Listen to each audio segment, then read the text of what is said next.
Hello everyone, welcome back to Harshi DSC classes. ఈరోజు మనం ఈ వీడియోలో వచ్చేసి ఇంగ్లీష్కి సంబంధించినటువంటి మెథడాలజీ అయితే చూద్దామండి. ఇంగ్లీష్ మెథడ్స్కి సంబంధించి ప్రాక్టీస్ బిట్స్ అయితే చూద్దాము. ఆల్రెడీ మనకు ఇవి ఎగ్జామ్లో రిపీటెడ్గా వస్తున్నటువంటి బిట్స్ అండి.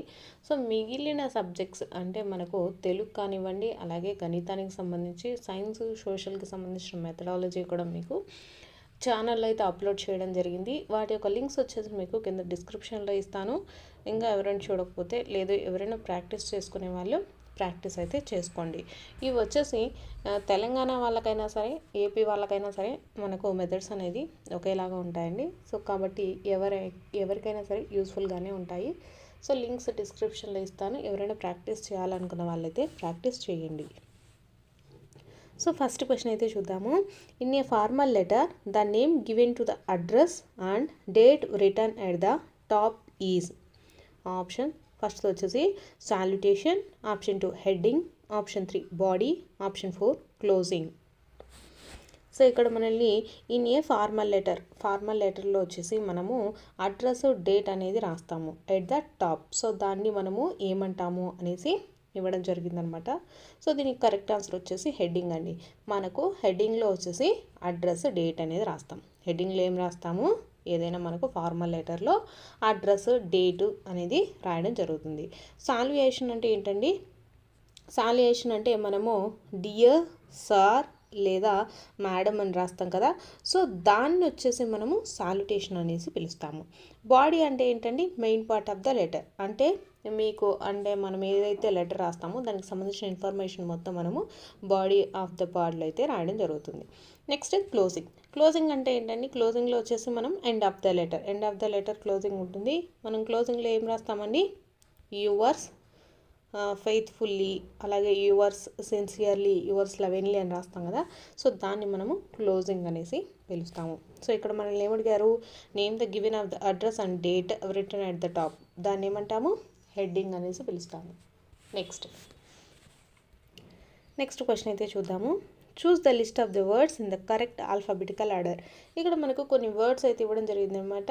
ఇవి వచ్చేసి మనకు ఏవి కరెక్ట్గా ఆల్ఫాబెటికల్ ఆర్డర్లో ఉంటే వాటిని అరేంజ్ చేయాల్సి ఉంటుంది. సో కరెక్ట్ ఆన్సర్ వచ్చేసి ఆప్షన్ 4 అండి. ఇవి వచ్చేసి కమాండ్, కమాండెంట్, అలాగే కమాండర్, కమాండింగ్. ఇవి వచ్చేసి మనకు కరెక్ట్గా ఆల్ఫాబెటికల్ ఆర్డర్లో ఉన్నాయి. నెక్స్ట్ క్వశ్చన్ చూద్దాము. Reading the passage and choose the correct answer to the question given after. Tagore's early contact with nature helped with acquire the serenity of mood that distinguished him all his life.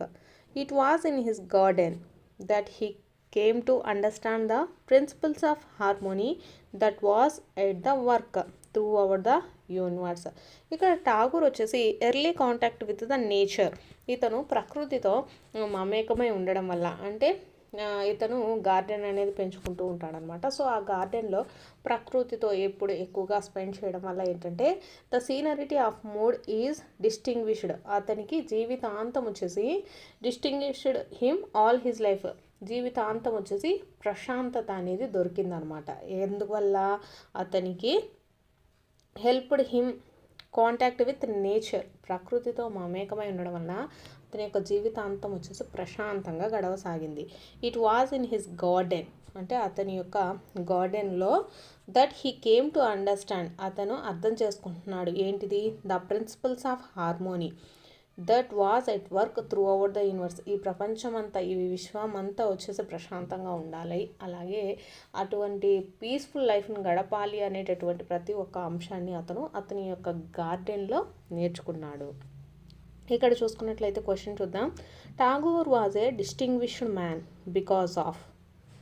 First వచ్చేసి his love for nature, option 2 his return about the nature, option 3 his knowledge about the nature, option 4 the serenity of mood acquired from the nature.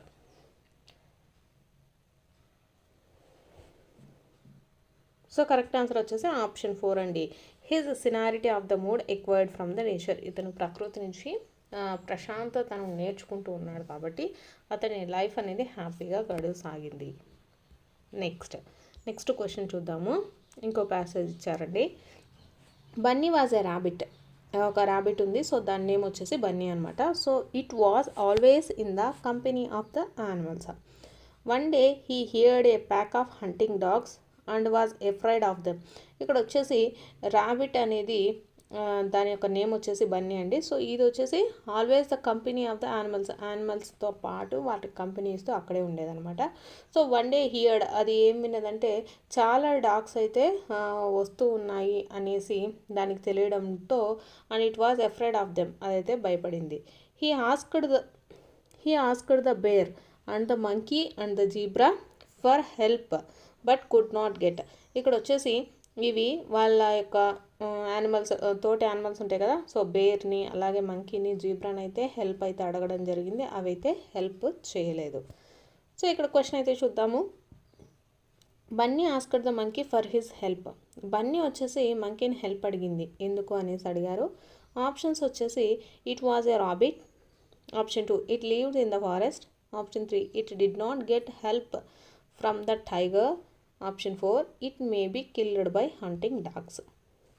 So ఇక్కడ Bunny వచ్చేసి మంకీని అయితే help అడిగిందండి. ఎందుకు అడిగింది, ఇక్కడ dogs అన్నిటివి వస్తున్నాయి కదా, so అవి ఏమన్నా దీన్ని చంపేస్తాయేమో అనేసి అది బన్నీ వచ్చేసి హెల్ప్ అయితే అడిగింది. సో అవైతే హెల్ప్ అయితే చేయలేదు. సో కరెక్ట్ ఆన్సర్ వచ్చేసి it may be killed by the hunting dogs. ఆ డాగ్స్ వచ్చేసి దీన్ని ఎక్కడ చంపేస్తాయో అని హెల్ప్ అయితే అడిగింది. నెక్స్ట్ చూద్దాము. చూస్ ద స్ట్రక్చరల్ వర్డ్ అనేసి ఇచ్చారు. ఆప్షన్స్ చూసుకున్నట్లయితే ఫస్ట్ది బుక్, ఆప్షన్ 2 రెడ్, ఆప్షన్ 3 బట్ట, ఆప్షన్ 4 బెడ్ అని ఇచ్చారు. సో మనకు ఫస్ట్ స్ట్రక్చర్ వర్డ్ అంటే తెలియదు కదా. స్ట్రక్చర్ వర్డ్ అంటే ఏంటంటే, ఈ structure word belongs to the category of articles అండి. ఆర్టికల్స్, అలాగే మనకు యాక్సిలరీస్, నెక్స్ట్ వచ్చేసి కంజంక్షన్స్ ఉన్నాయి కదా, సో కంజంక్షన్స్ కానీ ప్రపోజిషన్స్ కానీ అలాగే ప్రొనౌన్స్ అండి, వీటికి సంబంధించినటువంటి వర్డ్స్ని వచ్చేసి మనము స్ట్రక్చరల్ వర్డ్స్ అంటారు. స్ట్రక్చరల్ వర్డ్స్ అంటే it belongs to the category of articles, అలాగే కంజంక్షన్స్, ప్రపోజిషన్స్, ప్రొనౌన్స్ అండి. వీటన్నిటికి సంబంధించినటువంటి వర్డ్స్ ఉంటే వాటిని వచ్చేసి స్ట్రక్చరల్ వర్డ్స్ అనేసి పిలుస్తాము. అలాగే మనకు కంటెంట్ వర్డ్స్ కూడా ఉన్నాయండి. సో కంటెంట్ వర్డ్స్ అంటే ఏందో కూడా దీంట్లోనే చెప్పేస్తానండి. కంటెంట్ వర్డ్స్ అంటే మనకి ఏమేమి ఉంటాయంటే నౌన్స్, అలాగే వెర్బ్స్, నెక్స్ట్ అడ్జెక్టివ్స్,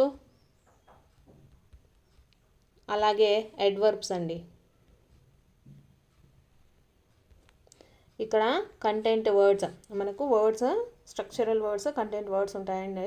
సో దీంట్లో మనకు కంటెంట్ వర్డ్స్ అంటే ఏంటంటే it belongs to the category of నౌన్స్కి సంబంధించి కానీ వెర్బ్స్, అలాగే అడ్వర్బ్స్, అడ్జెక్టివ్స్కి సంబంధించిన వర్డ్స్ ఉంటే వాటిని కంటెంట్ వర్డ్స్ అంటారు.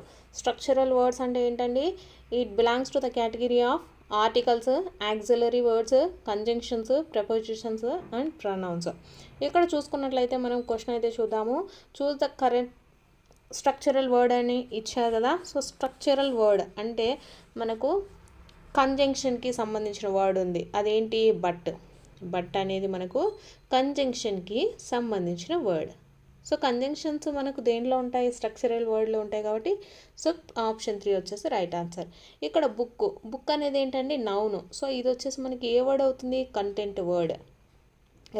రెడ్ అనేది ఏంటి మనకు అడ్జెక్టివ్ అనమాట. సో అడ్జెక్టివ్స్ కూడా మనకు కంటెంట్ వర్డ్. నెక్స్ట్ బెడ్ అనేది కూడా నౌన్ కాబట్టి ఇది మనకు కంటెంట్ వర్డ్ కింద వస్తుంది. స్ట్రక్చరల్ వర్డ్ అంటే మనకు conjunctions, prepositions, pronouns, auxiliary verbs, అలాగే ఆర్టికల్స్, ఇవన్నీ కూడా మనకు స్ట్రక్చరల్ వర్డ్స్ కింద వస్తాయి. సో బట్ అనేది కరెక్ట్ ఆన్సర్ అవుతుంది. నెక్స్ట్ క్వశ్చన్ చూద్దాము. The reading that is useful for getting every detail of the text is. Option first వచ్చేసి extensive reading, option 2 intensive reading, option 3 slow reading, option 4 graphic reading. So ఇక్కడ చూసుకున్నట్లయితే the reading that is useful for getting every details of the text. మనం ఏదైనా చదివినప్పుడు ప్రతి ఒక్క detailed of the text, ప్రతి ఒక్క అంశం గురించి మనం క్లియర్గా నేర్చుకున్నట్లయితే, క్లియర్గా చదివినట్లయితే దాన్ని ఏమని పిలుస్తాము, ఇంటెన్సివ్ రీడింగ్. ఏమని పిలుస్తామండి? ఇంటెన్సివ్ రీడింగ్ అంటే విస్తృత పఠనము. నెక్స్ట్ చూసుకున్నట్లయితే the purpose of activity packs prepared by a teacher is. Option first వచ్చేసి to decrease the burden of homework. Option 2 to increase the amount of homework. Option 3 to supplement learning in the regular class rooms. Option 4 to encourage the childrens to finish their work in the time. So correct answer వచ్చేసి option 3 అండి. The purpose of activity packs prepared by the teacher. మనకు activity packs అనేది teachers అయితే prepare చేయడం జరుగుతుంది. దానివల్ల use ఏంటి అంటే the supplementary learning of the regular class room. మనకు రెగ్యులర్ క్లాస్ రూమ్లో టెక్స్ట్ బుక్స్ చూసే లెసన్స్ అయితే చెప్తూ ఉంటాం కదా, వాటికి సంబంధించి యాక్టివిటీ ప్యాక్స్ అంటే యాక్టివిటీస్కి సంబంధించినటువంటివి కూడా మనము క్లియర్గా ఎక్స్ప్లెయిన్ చేయడం ఏమవుతుంది, అది సప్లిమెంట్ లెర్నింగ్ అవుతుందండి. అంటే దాని గురించి ఇంకా కొంచెం ఎలాబొరేట్గా నేర్చుకోవడం అవుతుంది. కాబట్టి సో ఇక్కడ యాక్టివిటీ ప్యాక్స్ యొక్క పర్పస్ ఏంటి అంటే supplementary learning in the regular class room. Next చూసుకున్నట్లయితే the following is an important future of grammar translation method. మనకు గ్రామర్ ట్రాన్స్లేషన్ మెథడ్ ఉంది కదా, సో దానికి సంబంధించి ఇంపార్టెంట్ ఫ్యూచర్ ఏంటి అనేది అడుగుతున్నారు. సో కరెక్ట్ ఆన్సర్ వచ్చేసి ఆప్షన్ 1 అండి. Having elaborated explanation of grammar. మనకు గ్రామర్ ట్రాన్స్లేషన్ మెథడ్లో వచ్చేసి గ్రామర్ మొత్తం క్లియర్గా పాయింట్ టు పాయింట్ అనేది ఎక్స్ప్లెనేషన్ జరుగుతుంది. అంటే elaborated explanation of grammar. So ఇది ఇంపార్టెంట్ ఫ్యూచర్. నెక్స్ట్ క్వశ్చన్ చూద్దాము. Summative evaluation is. Options first వచ్చేసి the process of ongoing feedback and performance. Option 2 a process of obtaining performance ratings. Option 3 a process of identifying the areas of improvement. Option 4 the process of identifying the problems of homework. So మనకు summative evaluation అంటే ఏంటండి? It is the conducted at the end of the program or project or end of the class అనమాట. అంటే మనకు ఏదైనా ఒకటి summative evaluation అనేది ఎప్పుడు చేస్తామంటే ఎండ్ ఆఫ్ ద క్లాస్ అండి. ఎండ్ ఆఫ్ ద క్లాస్ చేస్తే మనం దాన్ని ఏమంటాము? సమ్మేటివ్ అసెస్మెంట్ అంటాము. So end of the class వచ్చేసి మనకు ఏదైనా క్వశ్చన్స్ అడుగుతాయి. అంటే మనం క్లాస్లో చెప్పినటువంటి లెసన్కి సంబంధించి క్వశ్చన్స్ అనేటివి అడుగుతాం కదా. క్లాస్ మొత్తంలో మనకు ఒక టాపిక్ అనేది జరుగుతుంది. దానికి సంబంధించి మనము వాళ్ళని క్వశ్చన్స్ అడిగినప్పుడు వాళ్ళ దగ్గర నుంచి వచ్చేటటువంటి రిప్లైస్ ఉంటాయి కదా, దాన్ని బట్టి మనము ఒక ఎస్టిమేషన్కి రావచ్చు. అంటే మనం చెప్పినటువంటి క్లాస్ పిల్లలకి అర్థమైందా లేదా అనేటటువంటిది ఎవాల్యుయేషన్ అయితే చేసుకోవచ్చు అనమాట. సో కాబట్టి ద సమ్మేటివ్ ఎవాల్యుయేషన్ అంటే ఏంటండి? సమ్మేటివ్ ఎవాల్యుయేషన్ ఎప్పుడు చేస్తారు? ఎండ్ ఆఫ్ ద క్లాస్ అనేది చేయడం జరుగుతుంది. అయితే దీన్ని ఏమంటాము? A process of obtaining the performance ratings. అంటే మన యొక్క పర్ఫార్మెన్స్ అంటే మన క్లాస్లో చెప్పిన వాళ్ళకి అర్థమైందా లేదా అనేది మనకు ఎండ్ ఆఫ్ ద క్లాస్లో తెలుస్తుంది అనమాట. కరెక్ట్ ఆన్సర్ వచ్చేసి ఆప్షన్ 2. నెక్స్ట్ క్వశ్చన్ చూద్దాము. The following needs the ability to analyse. Option first వచ్చేసి listening to communicate. Option 2 listening for enjoyment. Option 3 listening to evaluate. Option 4 listening to solve the problems. ఇక్కడ వచ్చేసి the following needs to ability to analyse అంటే మనకు ఏదైనా ఒక దాన్ని వచ్చేసి మనకి ఏదైనా ఒక ఎబిలిటీ టు అనలైజ్ అంటే ఏదైనా ఒక క్వశ్చన్కి సంబంధించి కానీ లేకపోతే ఒక టాపిక్కి సంబంధించి మనము దాని గురించి అనలైజ్ చేయగలగాలి అంటే మనకు అవసరమైనది ఏంటి అనేసి అడగడం జరిగింది. ఇక్కడ వచ్చేసి ఆప్షన్స్ చూసుకుంటే లిజన్ టు కమ్యూనికేట్ అంటే మనము కమ్యూనికేట్ అయ్యేటప్పుడు లిజన్ చేయటం వల్ల అంటే మనము చెప్పేటప్పుడు వినటం ద్వారా మనము అనలైజ్ అయితే చేయలేము. నెక్స్ట్ లిజనింగ్ టు ఎంజాయ్మెంట్ మనము ఏదైనా చెప్పేటప్పుడు దాన్ని ఎంజాయ్ చేస్తూ వినటం వల్ల కూడా మనము అనలైజ్ అయితే చేయలేము. నెక్స్ట్ లిజనింగ్ టు ఎవాల్యుయేట్ ఇక్కడ వచ్చేసి ఏదైనా మనము పరీక్షించాలి అనుకున్నా కూడా మనము అంటే ఊరికే వినటం ద్వారా మనమైతే దాన్ని అయితే చేయలేము. Next listening to solve the problems, అక్కడ ఉండేటటువంటి పరిస్థితిని అర్థం చేసుకొని దాన్ని ఎలా సొల్యూషన్స్ అనేవి కనుక్కోవడం ద్వారానే మనం దాన్ని ఎనలైజ్ అయితే చేయగలము. సో కరెక్ట్ ఆన్సర్ వచ్చేసి ఆప్షన్ 4 అండి. The following needs the ability to analyse, ఏదైనా ఒకదాన్ని ఎనలైజ్ చేయాలి అంటే ఏం అవసరం అంటే listening to solve the problems. So ఇవి వచ్చేసి ఇంగ్లీష్ మెథడాలజీకి సంబంధించినటువంటి వీడియో అండి. మీకు కనుక వీడియో నచ్చినట్లయితే తప్పకుండా లైక్ చేసి సబ్స్క్రైబ్ అయితే చేసుకోండి.